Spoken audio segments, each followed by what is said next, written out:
الحمد لله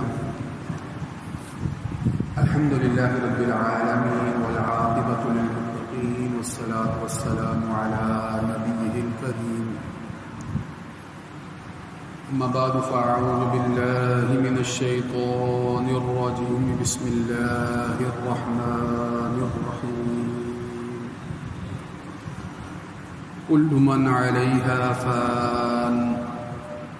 ويبقى وجه ربك ذو الجلال والإكرام فبأي آلاء ربكما تكذبان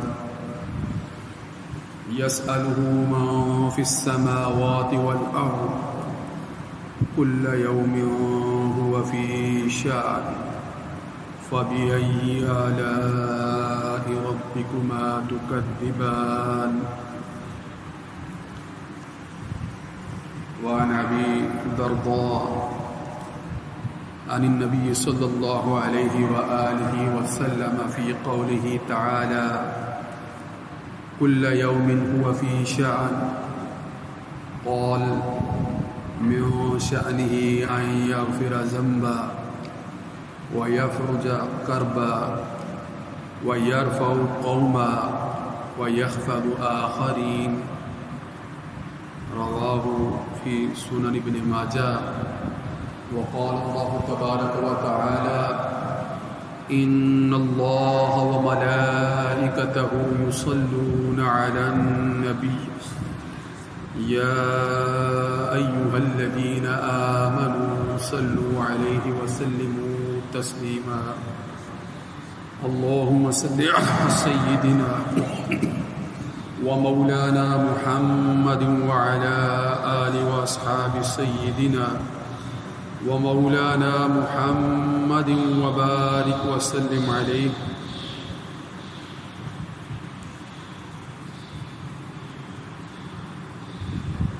ہر لحظہ ہے مومن کی نئی شان نئی آن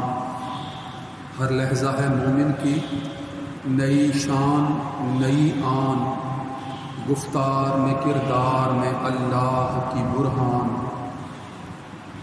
قہاری و غفاری و قدوسی و جبروت قہاری و غفاری و قدوسی و جبروت یہ چار عناصر کو بنتا ہے مسلمان ہمسایہ جبریل امی بندہ خاکی ہمسایہ جبریل امی بندہ خاکی ہے اس کا نشے من نہ بخارا نہ بدخشان یہ راز کسی کو نہیں معلوم کہ مومن یہ راز کسی کو نہیں معلوم کہ مومن قاری نظر آتا ہے حقیقت میں ہے قرآن قاری نظر آتا ہے حقیقت میں ہے قرآن جس سے جگر لالا میں ٹھنڈک ہو وہ شبنم جس سے جگر لالا میں ٹھنڈک ہو وہ شبنم دریاؤں کے دل جس سے دہل جائیں وہ طوفان دریاؤں کے دل جس سے دہل جائیں وہ طوفان فطرت کا سرود ازلی اس کے شب و روز فطرت کا سرود ازلی اس کے شب و روز آہنگ میں یکتا صفت سورہ رحمان آہنگ میں یکتا صفت سورہ رحمان بنتے ہیں میری کارگاہ فکر میں انجم بنتے ہیں میری کارگاہ فکر میں انجم لے اپنا مقدر کی ستاروں کو تو پہچان لے اپنے مقدر کے ستارے کو تو پہچان ہر لحظہ ہے مومن کی نئی شان نئی آن گفتار میں کردار میں اللہ کی برہان سامعین محترم پچھلے جمعۃ المبارک کو میں نے آپ کے سامنے قرآن مجید کی آیہ مبارکہ کی روشنی میں یہ بات واضح کی تھی کہ اللہ رب العزت ایمان والوں سے وعدہ فرماتا ہے وہ ایمان والے جو اپنے عمل پر کاربند رہتے ہیں عمل صالح پر کاربند رہتے ہیں عمل الصالحات کے مصداق ہیں وہ ایمان والے جب ثابت قدم رہتے ہیں تو پھر اللہ تعالیٰ اپنا وعدہ پورا فرماتا ہے اور زمین پر جو ہے وہ ان کو حکومت عطا فرماتا ہے. پھر حکومت زمین پر ان کی ہوتی ہے. پھر اللہ تعالیٰ جس خلافت عرضی کے لیے جس انسان کو اللہ تعالیٰ نے اس زمین پر بھیجا ہے، جب وہ انسان اپنے رب کی بتائی ہوئی تعلیمات سے روگردانی کر بیٹھتا ہے، جہالت کے راستے کو اختیار کرتا ہے، ہدایت کے راستے کو چھوڑ دیتا ہے، تو پھر زمین پر اس کی حکومت بھی برقرار نہیں رہتی. لہٰذا ایمان والوں سے جب یہ وعدہ کیا گیا تھا ایمان والوں سے کہ جب وہ اس حال میں تھے کہ آنے والا ہر لمحہ شدید سے شدید مشکلات اور آزمائشوں سے بھرا ہوا تھا، ہر آنے والا لمحہ. حالت ان کی یہ تھی، ایمان والوں کی. مکی دور تھا، حالت یہ تھی کہ مشرکین کے ظلم جو ہے وہ دن بدن بڑھتے چلے جا رہے تھے. کفار و مشرکین کے ظلم جو ہے وہ دن بدن بڑھتے چلے جا رہے تھے. مسلمانوں کو ہجرت کرنے پر مجبور ہونا پڑ رہا تھا. پہلے جو ہے وہ ہجرت حبشہ فرمائی. آپ صلی اللہ علیہ وآلہ وسلم تو خود اس میں شریک نہیں تھے، مگر بہت سے صحابہ جو ہیں وہ حبشہ کی طرف ہجرت کر گئے، اور ظلم و جبر پھر بھی جو ہے وہ نہ رکا. تو پھر آپ صلی اللہ علیہ وآلہ وسلم بلاخر خود اپنے تمام صحابہ کو اجازت دیتے ہیں مدینہ ہجرت کر جانے کی، اور پھر خود بھی ہجرت فرماتے ہیں. وجہ یہی تھی کہ آپ صلی اللہ علیہ وآلہ وسلم کو مشرکین مکہ جو ہیں وہ کسی بھی صورت آپ کو برداشت نہیں کرتے تھے. آپ کی جان کے جو ہے وہ درپے تھے، مل کر حملہ آور ہو رہے تھے. تو اس پس منظر میں جب ہم دیکھتے ہیں کہ ان سے یہ وعدہ کیا جا رہا ہے، اب ہجرت کے دوران جب قریش مکہ نے یہ اعلان کر دیا نا کہ جو آپ صلی اللہ علیہ وآلہ وسلم کو تلاش کر کے لائے گا تو اس کو جو ہے وہ 100 سرخ اونٹ جو ہے وہ انعام دیے جائیں گے. تو سراقہ اس انعام کی لالچ میں جو ہے، سراقہ بن جاشم اس انعام کی لالچ میں جو ہے وہ آپ کا پیچھا کرتے ہوئے جو ہے وہ آپ صلی اللہ علیہ وآلہ وسلم تک پہنچ جاتا ہے. اور روایات میں یہ بات واضح ہے کہ جب وہ آپ صلی اللہ علیہ وسلم کے قریب پہنچتا ہے تو اس کا گھوڑا جو ہے وہ زمین میں دھنس جاتا ہے، اس کی ٹانگیں جو ہیں وہ زمین میں دھنس جاتی ہیں. اس کو فوراً سمجھ آ جاتی ہے کہ یقیناً یہ اللہ کے سچے رسول ہیں اور میرا انجام جو ہے وہ برا ہونے والا ہے. معافی مانگتا ہے اور وعدہ کرتا ہے کہ میں آپ کو نقصان نہیں پہنچاؤں گا، میری جان جو ہے وہ بخش دی جائے. آپ صلی اللہ علیہ وآلہ وسلم جو ہے وہ معاف فرما دیتے ہیں. اور پھر اس کو کیا کہتے ہیں اس وقت، وہ وقت بھی یاد رکھنا چاہیے، وہ الفاظ بھی ذہن میں رہنے چاہیے کہ اس وقت تمہاری کیا حالت ہوگی جب کیسر و کسرا کے کنگن تمہیں پہنائے جائیں گے. یعنی روم اور فارس، یعنی روم اور ایران کے جو شہنشاہ ہیں، کیسر روم جو اس وقت کی سپر پاور کا ایک بہت بڑا جو ہے وہ علمبردار ہے، ان کا جو ہے وہ سب سے بڑا سردار ہے. اور کسرا ایران، کسرا ایران یعنی اس وقت کی جو ایرانی سلطنت تھی، مجوسی سلطنت کا جو سب سے بڑا بادشاہ تھا اس وقت کی ایرانی سپر پاور. اور اس وقت کے ایران میں یاد رکھیے گا کہ صرف اس وقت کا جو موجودہ ایران ہے یہ اتنا خطہ نہیں تھا. اس وقت کے ایران میں یہ سارا افغانستان کا خطہ بھی شامل تھا، سمرقند اور بخارا کے علاقے بھی جو ہے وہ شامل تھے. ترکمانستان، تاجکستان، آذربائیجان جو وسط ایشیائی ریاستیں ہیں یہ بھی ان کا حصہ تھی. اور یہ جو قدیم ایرانی جو ہخامنشی سلطنتیں تھیں ان کا جو ہے وہ صدیوں سے عروج چلا رہا. اور جو ہے وہ آتش کدہ ایران کے متعلق یہ کہا جاتا تھا کہ صدیوں سے اس کی آگ جو ہے وہ بجھی نہیں ہے، آتش کدہ ایران. اور یہ واقعہ بھی آپ جانتے ہیں کہ آپ صلی اللہ علیہ وآلہ وسلم کی پیدائش کے وقت وہ آتش کدہ ایران بھی بجھ گیا تھا جو صدیوں سے جل رہا تھا. آپ صلی اللہ علیہ وآلہ وسلم کی وجہ سے، آپ کی پیدائش کی وجہ سے اللہ تعالیٰ نے جو ہے وہ آپ کی پیدائش کے آثار جو ہیں وہ دنیا کو دکھائے ہیں۔ تو اسی پس منظر میں جب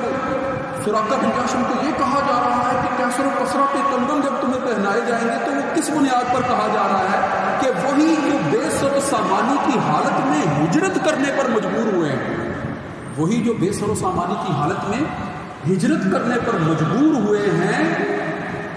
اللہ رب العزت نے ان سے وعدہ کر رکھا ہے کہ استخلاف الارض یعنی زمینوں کی حکمرانیاں آپ کے پاس ہوں گی۔ اور آپ جانتے ہیں کہ پھر جو ہے وہ بدر ہوتی ہے، کم من فئۃ قلیلۃ غلبت فئۃ کثیرہ، کہ کس طرح جو ہے وہ چھوٹے سے گروہ کو جو ہے وہ ایک بہت بڑے گروہ پر جو ہے وہ غلبہ اور طاقت دی جاتی ہے، عطا کی جاتی ہے، کس طرح سے جو ہے فرشتے جو ہے وہ مدد کے لیے پہنچ جاتے ہیں، کس طرح سے کر دیتے ہیں۔ اور یہ واقعہ جو ہے وہ سامنے آتا ہے۔ پھر اسی طرح جو ہے وہ احد کا واقعہ، اسی طرح خندق کا واقعہ، پھر صلح حدیبیہ کا واقعہ، اور پھر بالآخر جو ہے وہ 8 ہجری کو فتح مکہ، وہ وقت آ جاتا ہے کہ جب آپ صلی اللہ علیہ وآلہ وسلم جو صرف اپنے یار غار صدیق اکبر رضی اللہ تعالیٰ عنہ کے ساتھ جو ہے وہ ہجرت کے وقت یہ 2 ہی تھے جو مکے میں جو ہے وہ پہنچنے کے قریب تھے، اور پہنچتے ہیں مکے سے مدینہ پہنچتے ہیں، یہ 2 ہی تھے، یہ 2 ہی تھے۔ مگر جب فتح مکہ کے وقت آپ صلی اللہ علیہ وآلہ وسلم مکے کے اندر داخل ہوتے ہیں تو 10,000 کا لشکر آپ کے ساتھ جو ہے وہ مکے میں داخل ہوتا ہے۔ مشرکین کو جرأت نہیں ہوتی ہے کہ وہ مقابلے کے لیے میدان میں آ جائیں گے، لڑنے کے لیے بھی کوئی تیار نہیں ہوتا۔ یہ آپ صلی اللہ علیہ وآلہ وسلم کی تدبیر تھی، آپ کا حسن عمل تھا، آپ کا کردار تھا، آپ کی مہارتیں تھیں، اللہ تعالیٰ کا فضل و کرم و انعامات جو کی جا رہے ہیں آپ کو عطا کی جا رہے ہیں۔ اور پھر اس وقت آپ صلی اللہ علیہ وآلہ وسلم جو ہیں مکہ فتح کرنے کے بعد جو ہے وہ عام معافی کا اعلان فرماتے ہیں۔ مکہ فتح کرنے کے بعد عام معافی کا اعلان فرماتے ہیں، اور اپنے جو سب سے بڑے دشمن قریش کے سردار ابو سفیان کے حوالے سے یہاں تک کہہ دیتے ہیں کہ جو اس کے گھر میں پناہ لے گا اس کو بھی معاف کر دیا جائے گا، اس کو بھی معاف کر دیا جائے گا۔ اس سے پہلے تاریخ جو ہے وہ کسی ایسی فتح سے واقف نہیں تھی۔ اس سے پہلے کیا ہوتا تھا، جب بھی کوئی دشمن پر غلبہ اختیار کرتا تھا، جب بھی جو ہے وہ کسی علاقے کو فتح کرتا تھا، تو اس سے پہلے کیا ہوتا تھا، یہی ہوتا تھا نا کہ قتل و غارت گری جو ہے وہ سرعام پھر شروع ہو جاتی تھی، اور جو ہے وہ دشمن کے جو آوردہ سربراہ یا سردار یا سامنے لڑنے والے لوگ ہیں صرف ہلاک کر دیے جاتے تھے۔ یہ طرز عمل تھا حکومتوں کا، اور اس کے بعد بھی یہ طرز عمل جو ہے وہ تاریخ نے بارہا دیکھے ہیں۔ یاد رکھیے گا تاریخ میں صرف 2 واقعات ہیں، 2 واقعات، اور تیسرا یہ اب جو ہے وہ ہمارے سامنے آیا ہے کہ آپ صلی اللہ علیہ وآلہ وسلم پر آپ صلی اللہ علیہ وآلہ وسلم کے اسوہ پر عمل کرتے ہوئے عام معافی کا اعلان کیا گیا، عام معافی کا، کہ آپ صلی اللہ علیہ وآلہ وسلم نے تو اپنے اسوہ سے جو ہے وہ یہ نمونہ دکھا دیا نا کہ بدترین دشمن بھی ہیں پھر بھی معاف کیے جا رہے ہیں، مگر آپ صلی اللہ علیہ وآلہ وسلم کے بعد جو ہے فاتح بیت المقدس صلاح الدین ایوبی وہ واحد سپہ سالار ہیں کہ جنہوں نے جب بیت المقدس کو فتح کیا تو اس سے پہلے جب عیسائیوں نے مسلمانوں سے بیت المقدس جو ہے وہ چھینا تھا تو اس وقت جو ہے بیت المقدس کی گلیوں میں جس طرح خون کی ندیاں بہائی گئی تھی عیسائی حکمرانوں کی طرف سے، آج بھی جو ہے وہ در و دیوار جو ہے وہ بیت المقدس کے اس کے گواہ ہیں کس طرح سے جو ہے وہ خون کی ندیاں بہائی گئی تھی، لاکھوں مسلمان جو ہے وہ شہید کر دیے گئے عیسائیوں کے تھے۔ مگر جب فاتح بیت المقدس حضرت صلاح الدین ایوبی رحمہ اللہ نے مقدس زمین کو فتح کیا تو سب سے بڑی پریشانی جو ہے وہ اس وقت کے جو بازنطینی یا عیسائی حکمران تھے ان کو یہی تھی کہ اب ہمارے ساتھ بھی یہی سلوک ہونے والا ہے، ہمارے ساتھ بھی یہی سلوک ہونا ہے۔ تو اس وقت تاریخ ساز اعلان جو ہے وہ حضرت صلاح الدین ایوبی رحمہ اللہ نے کیا کہ آج بھی عام معافی کا اعلان کیا جاتا ہے، اور آپ صلی اللہ علیہ وآلہ وسلم کی سنت کو جو ہے وہ تازہ فرما، اور آج افغانستان میں بھی ہم یہ منظر جو ہے وہ دیکھ رہے ہیں۔ اب ذرا غور کریں آپ صلی اللہ علیہ وآلہ وسلم کی سیرت کا مطالعہ جب ہم کرتے ہیں نا، مطالعہ جب کرتے ہیں سیرت طیبہ کا، تو بعثت کے بعد جو ہے وہ تقریباً 23 سالہ زندگی ہے، 22 سال 2 ماہ 22 دن کی زندگی، بعثت کے بعد کی 23 سالہ زندگی ہے آپ صلی اللہ علیہ وآلہ وسلم کی، جس کا مطالعہ کرتے ہیں۔ اس زندگی کے اندر، بعثت کے بعد اس زندگی کے اندر جو ہے وہ سارے واقعات پیش آئے کہ کوئی بھی ساتھ نہیں تھا، اور پھر جب آپ جو ہے وہ 10 ہجری کو حج کے موقع پر، حجۃ الوداع کے موقع پر جب مدینہ سے نکلتے ہیں تو 1 لاکھ سے 1.5 لاکھ کی تعداد بتائی جاتی ہے کہ مسلمانوں کا لشکر جو وہ حج کے موقع پر آپ کے ساتھ تھا۔ غور کرنا چاہیے۔ تو یہ 22 سال 2 ماہ 22 دن کی طویل جدوجہد کا جو ہے وہ نتیجہ تھا۔ آپ بھی ذرا موجودہ افغانستان کے حالات پر غور کر لیں، موجودہ افغانستان کے حالات پر غور کر لیں کہ جب 2000 کے لگ بھگ جو ہے وہ امریکی جو ہے وہ یہاں پر آ گئے تھے، امریکی جو ہے وہ آ گئے تھے 9/11 کو بہانہ بنا کر۔ یہ 9/11 آنے والا ہے نا، دن وہی آنے والا ہے، وہی تاریخ سے دن۔ اب اسی دن جو ہے وہ دوبارہ سے حلف برداری کی تقریب جو ہے وہ حکومت اسلامیہ کی وہ کرنے جا رہے ہیں، امارت اسلامیہ کی حلف برداری کی تقریب۔ ذرا غور کریں کہ جہاد افغانستان جس کا آغاز جو ہے وہ سوویت یونین کے خلاف ہوا تھا، ایک طویل جدوجہد وہ تھی، اور پھر 20 سالہ طویل جدوجہد یہ ہے، 20 سالہ طویل جدوجہد یہ ہے کہ جس دوران کون سا ظلم ہے جو ان کے ساتھ روا نہیں رکھا گیا، کون سے ڈیزی کٹر بم ہیں جو وہاں نہیں گرائے گئے ہیں۔ لڑنے والے تو دور کی بات، جو بچے مدرسوں میں جو ہے وہ قرآن پاک پڑھ رہے ہوا کرتے تھے، ڈرون حملے ان پر ہوتے تھے، ہزاروں کی تعداد میں معصوم بچوں کو جو ہے وہ اس طرح جو ہے وہ جلا بھون کر جو ہے وہ ختم کر دیا جاتا تھا جیسے زمین پر ان کی کوئی حیثیت اور وقت ہی نہیں ہے، اس طرح ختم کیا جا رہا ہے۔ غور کریں ان باتوں کو۔ ذرا ابو غریب کی جیلوں کے تو واقعات تو پڑھے نا، یا پھر گوانتانامو بے کی جو عقوبت گاہیں ہیں ان کے واقعات تو پڑھے ہیں، یا دشت لیلہ میں مسلمانوں کو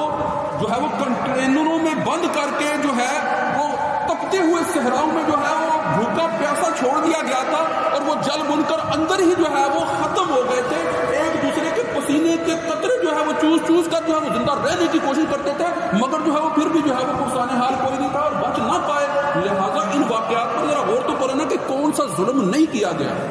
کون سا ظلم نہیں کیا گیا، اور ظلم کرنے والے پشت پناہ تھے کون، پشت پناہی میں کون تھے؟ یہی تھے نا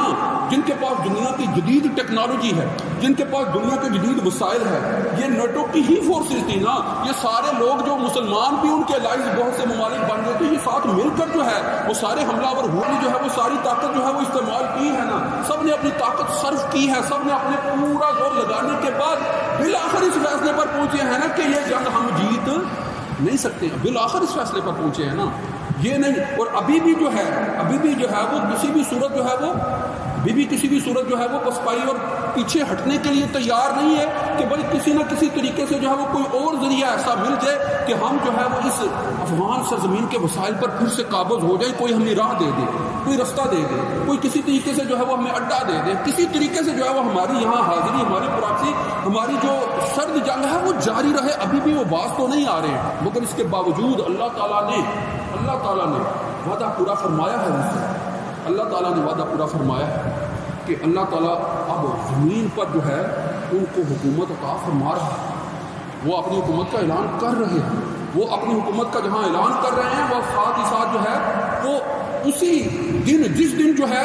کو بہانہ بنا کر جو ہے یہ حملہ آور ہوئے تھے 9/11 کا دن، اسی دن جو ہے وہ حلف برداری کی تقریب کر رہے ہیں۔ یہ تاریخ کا بدلہ نہیں ہے تو اور کیا ہے، یہ ایمان والوں کی تائید نہیں ہے تو اور کیا ہے، یہ اللہ تعالیٰ جو کھلے معجزات ایمان والوں کو سمجھنے کے لیے دکھاتا ہے، یہ وہ معجزات نہیں ہے تو اور کیا ہے، اور کیا ہے کہ بے سر و سامانی کی حالت میں انہی کو جو ہے وہ انعامات سے نوازا جا رہا ہے نا اب، کہ جنہوں نے ایمان کے اوپر ثابت قدمی اختیار کی۔ اگر کوئی ان سے یہ کہے، عجیب بات لگتی ہے نا کہ بھائی ٹھیک ہے یہ لوگ آپ پر ظلم کرتے تھے مگر یہ اب اسٹیک ہولڈر ہیں، اب انکلوسیو گورنمنٹ میں جو ہے ان کو جو ہے وہ ساتھ رکھا جائے، بھائی معاف کر دیا ہے ان کو، اس سے کم اور ان کے اوپر جو ہے وہ کیا مہربانی کی جائے کہ ان کو معاف کر دیا گیا ہے۔ وہ جو ظلم کرنے والے انہی کے ساتھ جو ہے وہ باغی اور جو ہے وہ ان کے مخالف لوگ جو ہے وہ وہاں پر جو ہے وہ بہت سے جو ہے وہ ڈالروں کی لالچ میں کام کر رہے تھے، ان کو معاف کر دیا گیا ہے تاکہ جو ہے وہ خون مزید نہ بہے، تاکہ ظلم جو ہے وہ نئے سرے سے جو ہے وہ جڑ نہ پکڑے۔ یہ کیا کم ہے کہ دوبارہ جو ہے وہ حکومت میں انہی کو شامل کر لیا جائے اور پھر وہ انہی نیٹو الائی فورسز اور امریکن فورسز کے ساتھ مل کر دوبارہ ان پر جو ہے وہ حملہ آور ہو جائے۔ کیا اس کی گنجائش دینی چاہیے؟ یقیناً نہیں دینی چاہیے، یقیناً نہیں دینی۔ اور یہ جو ہے وہ سامنے کی بات ہے۔ اب ذرا اس آیت کی طرف آ جائے کہ جو آیت شروع میں نے آپ کے سامنے رکھی کہ یہ اللہ کی شانیں ہیں جو اللہ دکھا رہا ہوتا ہے، اس سے جو ہے وہ دکھا رہا ہوتا ہے، اللہ جو ہے وہ حقیقت کو جو ہے وہ لوگوں کے سامنے رکھ رہا ہوتا ہے۔ ذرا غور کریں، سورہ رحمان کی آیتیں ہیں، کل من علیہا فان، ہر چیز کو فنا، ٹھیک ہے نا، ہر چیز میں اس کی طرف جو ہے وہ لوٹ کر جانا ہے، ہر چیز کو جو ہے وہ فنا تک پہنچنا ہے، اور باقی کیا رہنا ہے؟ وَيَبْقَى وَجْهُ رَبِّكَ ذُو الْجَلَالِ وَالْإِكْرَامِ، اور باقی جو ہے وہ اللہ ہی جو صاحب ذو الجلال والاکرام ہے، اسی کی ذات نے باقی رہ جانا، باقی تو اسی کی ذات ہے۔ فَبِأَيِّ آلَاءِ رَبِّكُمَا تُكَذِّبَانِ، تم اپنے رب کی کون کون سی نعمتوں کو جھٹلاؤ گے؟ پھر فرمایا یَسْأَلُهُ مَن فِي السَّمَاوَاتِ وَالْأَرْضِ، یہ پوچھتے ہیں کہ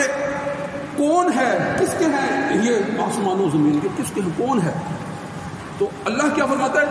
کل یومن ہوا فی شان، ہر دن میں اس کی ایک نئی شان، ہر دن میں اس کی نئی شان۔ فبأي آلاء ربكما تكذبان، اور تم اللہ کی کون کون سی نعمتوں کو جھٹلاؤ گے؟ اب ذرا غور کرنا کہ جب یہ فرمایا جا رہا ہے کل من علیہا فان فبأي آلاء ربكما تكذبان، اور آخر میں جب یہ کہا جا رہا ہے کہ کل یومن ہوا فی شان، یعنی ہر دن اس کی ایک نئی شان نظر آتی ہے، ہر دن میں اس کی ایک نئی شان نظر آتی ہے۔ مطلب کیا ہے؟ مطلب یہ ہے کہ اللہ تعالیٰ کہ جس کے قبضہ قدرت میں ہر چیز ہے، ہر چیز کی حقیقت جس کے ہاتھ میں ہے، جس کے اختیار سے باہر کچھ بھی نہیں ہے، وہ کچھ بھی کر سکتا ہے۔ شان جو ہے وہ کہتے ہیں عظیم کام کو، ہر وقت جو ہے وہ اس کے عظیم کاموں کا اظہار ہو رہا ہوتا ہے۔ وہ جو ہے وہ کمزوروں پر جو ہے، کمزوروں کو جو ہے وہ بہت بڑے جو ہے وہ طاقتوروں پر جو ہے وہ غلبہ دکھا رہا ہوتا ہے، ان کی طاقت کو جو ہے وہ دکھا رہا ہوتا ہے۔ وہ بہت سے کام جو انہونے نظر آ رہے ہوتے ہیں ان کو جو ہے وہ ظاہر کر رہا ہوتا ہے، وہ زندہ بھی کر رہا ہوتا ہے، وہ مار بھی رہا ہوتا ہے، وہ دے بھی رہا ہوتا ہے، وہ لے بھی رہا ہوتا ہے۔ وہ پوری دنیا کو بھی ختم کرے گا اور پھر پوری دنیا کو جو ہے وہ ایک نئی دنیا میں جو ہے وہ لے جائے گا۔ یہ اس کے اختیار کی بات ہے، یہ اس کی قدرت کی بات ہے کہ وہ جس سے چاہے، جب چاہے، جیسے چاہے جو ہے وہ حکمرانی عطا کر دے اور جیسے چاہے واپس لے، اور اپنے وعدے کے مطابق جو ہے وہ اب جن کو حکمرانی عطا کر رہا ہے یقیناً یہ ان کے ان اعمال کا صلہ ہے جو ایمان اور عمل صالح کے نتیجے میں جو ہے وہ برقرار رہنے کے بعد جو ہے ان کا حاصل ہے۔ اور یقیناً امت مسلمان کو جو ہے وہ اس حقیقت کو سمجھتے ہوئے اب اپنے مسلمانوں کے حق کے لیے جو ہے وہ ساتھ دینے کے لیے ہر اقدام کرنے کے لیے تیار ہونا چاہیے، وگرنہ پھر جو ہے اگر ابھی بھی ہم غلط فہمی کا شکار رہے، ابھی بھی ہم جو ہے وہ اپنے اعمال کو جو ہے وہ درست سمت پر لانے کے لیے اور صحیح سمت اور صحیح ساتھ نبھانے کے لیے تیار نہ ہوئے تو پھر یقیناً جو ہے وہ پھر ہلاکت جو ہے وہ ہمارا بھی مقدر ہوگی۔ اور یہ یاد رکھیے گا، آخری بات یہ کہہ رہا ہوں، یہ یاد رکھیے گا، جغرافیائی دنیاوی طور پر غور کر کے دیکھ لیں، اگر جو ہے وہ افغان بارڈر محفوظ نہ ہو تو پھر پاکستان جو ہے اس کا وجود جو ہے وہ برقرار رکھنا مشکل ہو جائے گا، کہ جو غیر مسلم عالمی طاقت کی سب سے بڑی خواہش ہے کہ یہ جو نظریاتی بنیادوں پر قائم کردہ ملک پاکستان ہے کسی طرح جو ہے وہ اس کی سرحد غیر مسلم ہو، اس پر ہمیں غور کرنا ہوگا۔ وآخر دعوانا الحمدللہ۔